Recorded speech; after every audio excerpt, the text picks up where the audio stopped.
Good morning, students. Today we'll start with the next part of our reading.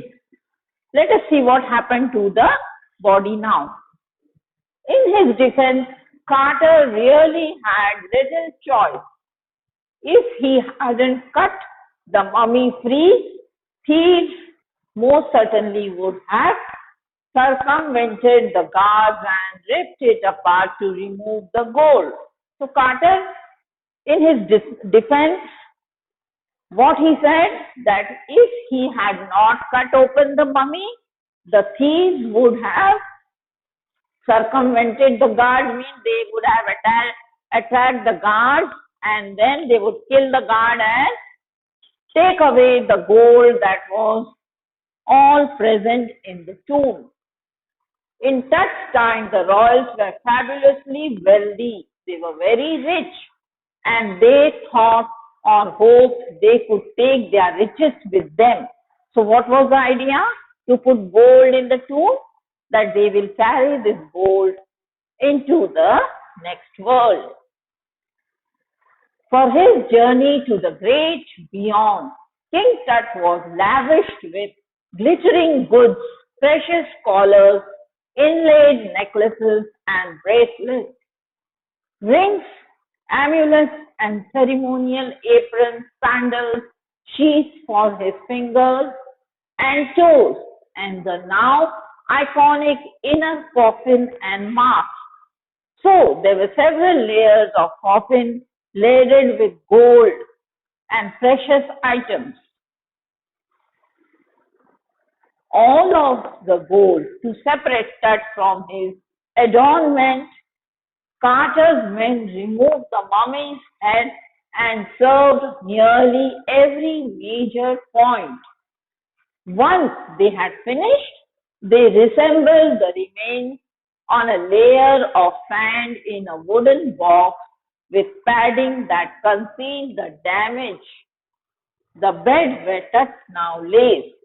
So Carter's men had removed the body from the coffin in several parts, and then they again put it together in a wooden box, and then they laid it in the sand. Archaeology has changed substantially in the intervening decades. So the archaeology has also become advanced in several years and focusing less on the treasure and more on the fascinating details of life and intriguing mysteries of death. It also uses more sophisticated tools. Now, the archaeological department uses very fine tools, very modern tools to find out the facts rather than the treasures. So, it also uses more sophisticated tools, including medical technology. In 1968, more than 40 years after Carter's discovery, an anatomy professor X-rayed the mummy and revealed a startling fact. So, now comes an anatomy professor who was very much brilliant in finding out the parts of the body. What he did, he X-rayed the mummy's body and gave very mysterious facts beneath the resin. What happened to the body beneath the resin? That cakes his chest, his breastbone and front ribs are missing. Now, this anatomy professor, he said that the king's chest, his breastbone and front ribs were missing. That is, the ribs from his chest were missing. Today, diagnostic imaging can be done with computed tomography. Computed tomography means CT scan, and they put the body in a machine and find out what happened to the body. Or by by which hundreds of X-ray in cross connection are put together like slices of bread to create a three-dimensional virtual body. What more would a CT scan reveal of Tut than the X-ray? And could it answer two of the biggest questions still lingering about him? So, after the CT scan, they find out what had happened to the body. How did he die? And how old was he at the time of his death?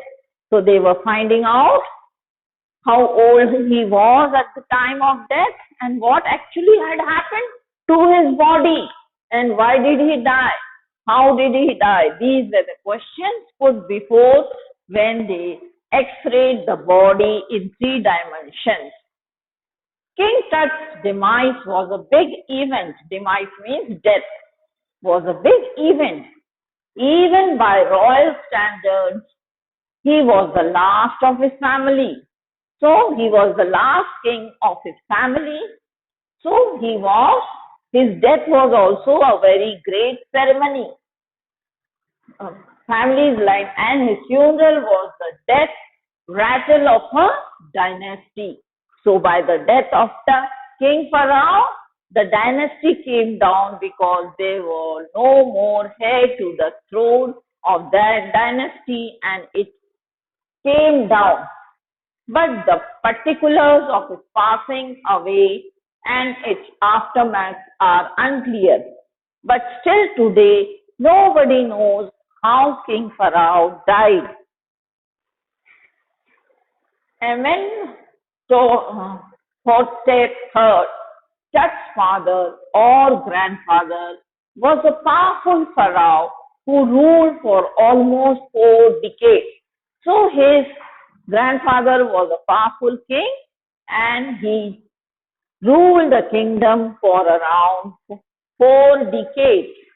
At the height of the 18th dynasty's golden age, his son Amenhotep IV succeeded him and initiated one of the strangest periods in the history of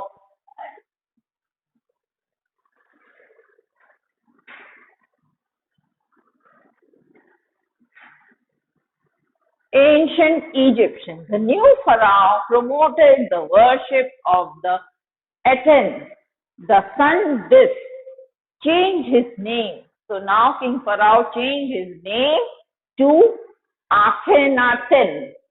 So he changed his name to Akhenaten or servant of the Aten and moved the religious capital from the old city of Thebes to the new city of Akhetanen. So he also changed his name and he also changed his kingdom's capital, known now as Amarna. He further shocked the country by attaching Amun, a major god, smashing his images and closing his temples.